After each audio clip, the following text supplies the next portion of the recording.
করতে পেরে অত্যন্ত আনন্দিত এবং সৌভাগ্যমণ্ডিত। যেরকম একটি গুরুত্বপূর্ণ মজলিসে অংশগ্রহণ করতে পেরেছি। আসলে প্রত্যেকটা সেমিনার আমাদেরকে প্রস্তুতি নেওয়ার মেসেজ দেয়, যেন আমি ভালো মতন প্রস্তুতি নিতে পারি।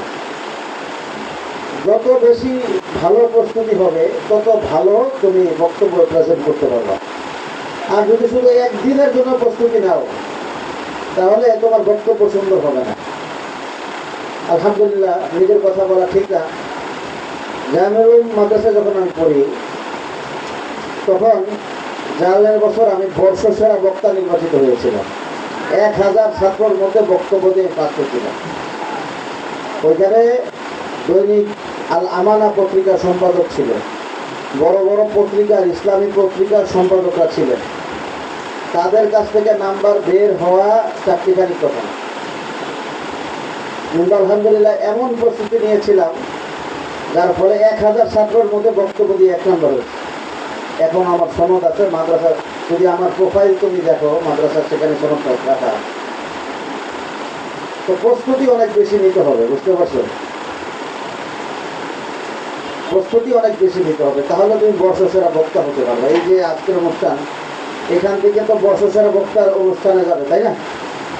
তো এইখানের বক্তব্যগুলো যদি তোমার শুদ্ধ এবং তথ্য নির্ভর না হয় তাহলে সামনে যে বড় মজলিসটা আছে সেইখানে গিয়ে তোমার বক্তব্যগুলো তথ্যবহুল এবং সুন্দর হবে। তাই এই মজলিসগুলোতে প্রচুর তথ্য আনার চেষ্টা করবে। আলহামদুলিল্লাহ কয়েকজন বক্তা খুব ভালো বক্তব্য দিয়েছে, ভালো লাগছে। কিন্তু তারপরেও নকদের জন্য, সমালোচনার জন্য, তোমাদেরকে শিখার জন্য আমরা কিছু মন্তব্য করি, কিছু দিক নির্দেশনা আলোচনা করি। সবাই দিনের কান দিয়ে শুনবে। 1 নম্বর, এখানে যখন আমি দাঁড়াই তখন আমার কোরআনের আয়াতটা একদম শুদ্ধভাবে তেলাওয়াত করতে হবে, ঠিক আছে? তোমরা দেখছো কোরআন আয়াত কিভাবে পড়তেছে, তাহলে বেরোন না হাফেজ। দ্বিতীয়ত, হাদিসগুলোকে আমার শুদ্ধভাবে তেলাওয়াত করতে হবে এবং হাদিসগুলোকে আসল সহি হাদিস কিনা সেটাও আমার যাচাই করতে হবে। কোরআন তো যাচাই করার কিছুই নেই, সব মা বাইনা দাফাতাই নেই কিতাবুল্লাহ, 2 কলমের মাঝে যা আছে সবগুলোই আল্লাহর কালাম। কিন্তু হাদিসের মধ্যে কোনো হাদিস সহিহ, কোনো হাদিস জয়ীফ, কোনো হাদিস জাল, কোনো হাদিস মাতরুক পর্যায়ে, তাই না? বর্জনীয় হাদিস আছে, সব হাদিস তো আর বলা যাবে না, যাবে? কিছু পরিত্যাজ্য হাদিস আছে। তো এখানে আজকে বক্তারা প্রায় একটা হাদিস বলছো, আসহাবিকার নুজুম বিআইহিম ইক্তাদাইতুম ওয়াক্তাদাইতুম, তাই না? যে আমার সাহাবীরা আকাশের তারকা তুল্য।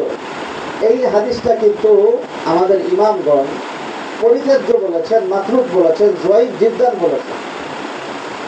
আজকের এই মজলিসে তোমাকে কেউ তিরস্কার করবে না, কিন্তু তুমি মনে করো বড় বড় আলেম ওলামাদের মজলিসে বক্তব্য দিলে, তো যখন এই হাদিসটা বলবে তখন তোমাকে ওলামা একরাম অন্য চোখে দেখবে।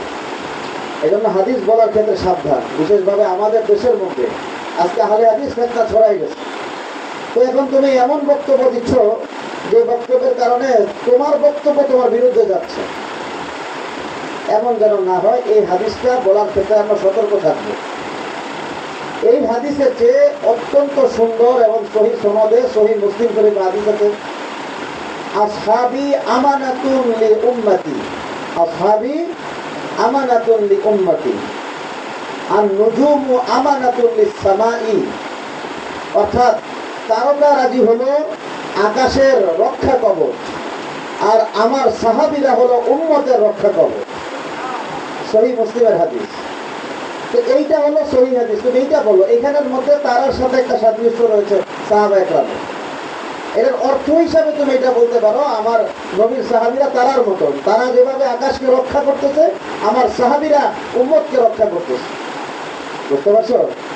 রক্ষা করে কিভাবে? আল্লাহ নবী বলে দিচ্ছেন, যখন তারকা রাশি খসে পড়ে যাবে তখন এই আসমান থাকবে না, পৃথিবী থাকবে না, আমি থাকবো না, তুমি থাকবে না। আমার উম্মতের মধ্যে যখন আমার সাহাবীর আদর্শ থেকে তারা দূরে সরে যাবে, জামাত ইসলামীর মতন ভ্রান্ত মতবাদের লোকেরা, শিয়া রাফেজির মতন ভ্রান্ত মতবাদের লোকেরা যখন আমার সাহাবীর দেওয়ালের মধ্যে আঘাত করবে, আমার সাহাবীদেরকে দিন থেকে সরাই দিতে চাইবে, তখন দিন আর থাকবে না, উম্মত থাকবে না। সেই দিনের মধ্যে ভ্রান্তি আসবে, সেই উম্মতের মধ্যে ভ্রান্তি হয়ে যাবে। এজন্য জামাত ইসলামের বিরুদ্ধে হাদিসটা অত্যন্ত কার্যকর। আমরা এই হাদিসটা বলবো, বুঝতে পারছো? সহিহ মুসলিম শরীফের হাদিস। দ্বিতীয়ত, আমাদের অনেক বক্তা সুলহে হুদাইবিয়াকে এমন ভাবে উপস্থাপনা করছেন মনে হয় যেন মানে এটা একটা জিহাদের কোনো অংশ না, জিহাদের কোনো কিনা অংশ না। মনে হয় যে সব খালি শান্তি শান্তি শান্তি, আহা কি শান্তি, সব খালি গোল গোল গোল গোল বৃষ্টি আলু নাকি, এমন ভাবে উপস্থাপন করছে মনে হয় যে শত্রুর সাথে ইসলাম খুব মাথা মতো করে কথা বলেছে, সব জায়গায় খালি ইসলাম মানে করে চলছে, সব সময় খালি না ভাই আল্লাহ মারে, আল্লাহ পালে, আল্লাহ খাওয়ায়, দিন ঠান্ডা ঠান্ডা, ধর্ম ঠান্ডা, সব জায়গায় খালি ঠান্ডা, তাই না? তো এমন ভাবে উপস্থাপনাটা আমাদের জন্য খারাপ, যেন দিনের বিকৃতি না হয়। আল্লাহ নবী সাল্লাল্লাহু আলাইহি ওয়াসাল্লাম যখন হুদায়বিয়ার প্রান্তরে পৌঁছলেন তখন তাকে সংবাদ দেওয়া হলো, হুজুর আপনার বিরুদ্ধে কুরাইশরা এবং মক্কার অন্যান্য গোষ্ঠীরা তাদের পরিবার নিয়ে, মহিলাদেরকে নিয়ে রাস্তা অপরাধ করে দাঁড়িয়ে আছে, আপনি কি করবেন, কিভাবে উমরা করতে যাবেন? তখন নবী সাল্লাল্লাহু আলাইহি ওয়াসাল্লাম ঘোষণা দিয়েছেন, ওয়াল্লাহি ইন্নী লা আযালু উজাহিদুকুম ইয়া কুরাইশ, ওয়াল্লাহি ইন্নী লা আযালু উজাহিদুকুম ইয়া কুরাইশ, আল্লাহ শপথ ও কুরাইশ সম্প্রদায়ের লোকেরা, তোদের বিরুদ্ধে সব সময় আমি তরবারি উঁচু করে জিহাদের ময়দানে অবতীর্ণ হব। এটা ছিল নবী আলাইহিস সালাতু ওয়াস সালামের হুদায়বিয়ার রণাঙ্গনের জিহাদের ঘোষণা। এরপরে প্রশ্ন আসে, আল্লাহ নবী সাল্লাল্লাহু আলাইহি ওয়াসাল্লাম কেন এই হুদায়বিয়াকে মেনে নিলেন, জিহাদ না করে কেন ফিরে আসলেন?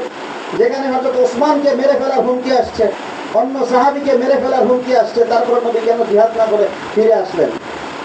এটার ব্যাখ্যা ইমাম নাওয়াবী রাহমাতুল্লাহ আলাইহি মুসলিম শরীফের সূরা আল মিনহাজের মধ্যে ঘোষণা করতেছেন, আল্লাহু আল্লাহ, যে এখানে যদি যুদ্ধ করতেন, যুদ্ধের যে মাকসাদ মানুষ আল্লাহর দ্বীনের মধ্যে দাখিল হওয়া, আল্লাহ তাআলা নবীজিকে আগেই ইলহামের মাধ্যমে, ওহীর মাধ্যমে জানাই দিতেন যে এই যুদ্ধ না করেও যদি আজকে তুমি নবী এই সুলহের মধ্যে স্বাক্ষর করো, যুদ্ধের যেই গুরুত্ব, যুদ্ধের যে উদ্দেশ্য সেটা হাসিল হয়ে যাবে। কারণ কি, ওয়ারাআইতান নাসা ইয়াদখুলুনা ফি দীনিল্লাহি আফওয়াজা, দলে দলে মানুষ ইসলাম গ্রহণ করবে। তো হুদায়বিয়ার একটা অন্যতম লক্ষ্য ছিল মদিনার মুসলমান মক্কায় যাবে, মক্কার মুসলমান মদিনায় আসবে, এই করতে করতে তারা আত্মীয় স্বজনের সাথে মেলামেশা করবে, তাদের সাথে দেখা সাক্ষাৎ করবে, আর ইসলামের দাওয়াত মক্কার রন্ধে রন্ধে জিহাদ ছাড়াই পৌঁছে যাবে। যেখানে অস্ত্রের ব্যবহার দরকার সেখানে অবশ্যই নবী আলাইহিস সালাতু ওয়াস সালাম অস্ত্রের ব্যবহার করেছেন, আর যেখানে অস্ত্রের দরকার নেই, যেখানে প্রজ্ঞার দরকার আছে, সেইখানে নবী আলাইহিস সালাতু ওয়াস সালাম প্রজ্ঞার ব্যবহার করেছেন। আল্লাহ তাআলা এই জন্যই তো ঘোষণা দিয়েছেন, ফাতহে মুবিন, ইন্না ফাতাহনা লাকা ফাতহাম মুবিনা, মহা বিজয় হয়ে গেছে। যুদ্ধ ছাড়াই ইসলাম মক্কার অলিতে গলিতে ছড়ায় গেছে, যুদ্ধ ছাড়াই মক্কা থেকে মূর্তিগুলোকে বের করে দেওয়া হয়েছে, যুদ্ধ ছাড়াই দলে দলে মানুষ ইসলামে দাখিল হচ্ছে। এটাই তো জিহাদের উদ্দেশ্য, কি বলো, তাই না? উপস্থাপনা দরকার ছিল এইভাবে, কিন্তু তুমি উপস্থাপনা করেছো মনে হয় যে জিহাদ আল্লাহ নবীর জীবনের কোনো অংশই না। আল্লাহ আল্লাহ, এটা যেন না করি আমরা। এরপরে মওদুদীবাদের কথা, মওদুদীর অনেকগুলো আকীদা তোমরা আলোচনা করেছো, এর মধ্যে একটা সবচেয়ে ভয়াবহ আকীদা তোমরা ছেড়ে চলে গেছো। মওদুদী একটা ভয়াবহ আকীদা পোষণ করেন, সেটা হলো ইনকারে হাদিস, হাদিসকে অস্বীকার। তোমরা জানো আল্লাহ রাব্বুল আলামিন কালামুল্লাহ শরীফে ইরশাদ করেন, ইকতারাবাতিস সাআতু ওয়ানশাক্কাল কমর, অর্থাৎ কিয়ামত সন্নিকটে আর চন্দ্র দ্বিখণ্ডিত হয়ে গেছে, তাই না?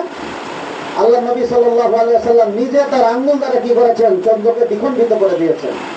কিন্তু মিস্টার মওদুদী তার তথাকথিত উসুলে হাদিসের আলোকে, তথাকথিত মন গড়া হাদিসের ব্যাখ্যার আলোকে এই চন্দ্র দ্বিখণ্ডিত করার মতন মুজিজা, যেটা কোরআন দ্বারা প্রমাণিত, যেটা হাদিস দ্বারা প্রমাণিত, এটাকে তিনি অস্বীকার করেন। যেই হাদিসের মধ্যে চন্দ্র দ্বিখণ্ডিত করার কথা আছে, সেই হাদিসকে মওদুদী বিভিন্ন যুক্তির নিরিখে, বিভিন্ন তথ্যের আলোকে, বিভিন্ন সায়েন্টিফিক ব্যাখ্যার আলোকে এই হাদিসকে তিনি অস্বীকার করেন। যে একটা হাদিসকে অস্বীকার করে সে কি মুসলমান থাকতে পারে? আমরা আমাদের আকাবের প্রতি আস্থাশীল আমাদের আকাবের তাকে কাফের বলে নাই, কিন্তু যেই সমস্ত ঘৃণিত কাজগুলো তিনি করেছেন এগুলোর কারণে মুসলমানিত্ব নিয়ে থাকতে পারে না। বুঝতে পারছো? দ্বিতীয়ত কথা হলো মিস্টার মওদুদী আরো একটা ঘৃণিত কাজ করেছেন। যখন 47-এ এই উপমহাদেশ ভাগ হচ্ছে আকীদার ভিত্তিতে, এই 47-এর সময় যখন হিন্দুস্তান আর পাকিস্তান ভাগ হচ্ছে আকীদার ভিত্তিতে, যে হিন্দু হিন্দুত্বের দেশে থাকবে আর মুসলমান মুসলমানের দেশে থাকবে, হিন্দুদের দেশ হবে ভারত আর মুসলমানের দেশ হবে পাকিস্তান, তখন মিস্টার মওদুদী সেই ইংরেজদের পাতা ফাঁদে পা দিয়ে তিনি ইংরেজদের পক্ষ নিয়ে এই আজাদির বিরুদ্ধে তিনি বলিষ্ঠ কণ্ঠস্বর হিসাবে লেখনির মাধ্যমে অংশগ্রহণ করেছিল। তখন এই মিস্টার মওদুদী আজাদী সংগ্রামকে প্রশ্নবিদ্ধ করার জন্য নানা রকম কথাবার্তা, নানা রকম দার্শনিক চাল তিনি চেলেছিলেন। এক পর্যায়ে তিনি এক লেখার মধ্যে বলতেছে, যদি পাকিস্তান ইসলামী প্রজাতন্ত্র হয়ে যায়, পাকিস্তানের মধ্যে যদি হুদুদ আর কেসাস কায়েম হয়, পাকিস্তানের পার্লামেন্টে যদি আল্লাহর কোরআনের আইন বাস্তবায়িত হয়, তাহলে হিন্দুস্তানের মধ্যে তারা রাম রাজত্ব কায়েম করবে। এজন্য হিন্দুস্তানকে আর পাকিস্তানকে আলাদা করা যাবে না, রাম রাজত্ব কায়েম করতে দেওয়া যাবে না। নাউযুবিল্লাহ মিন যালিক। যে সময় আমাদের আকাবেররা, আমাদের উলামায়ে কেরাম দুটো দেশকে ভাগ করতেছে আকীদার ভিত্তিতে, ইসলাম আর হিন্দুত্বের ভিত্তিতে, সেই সময়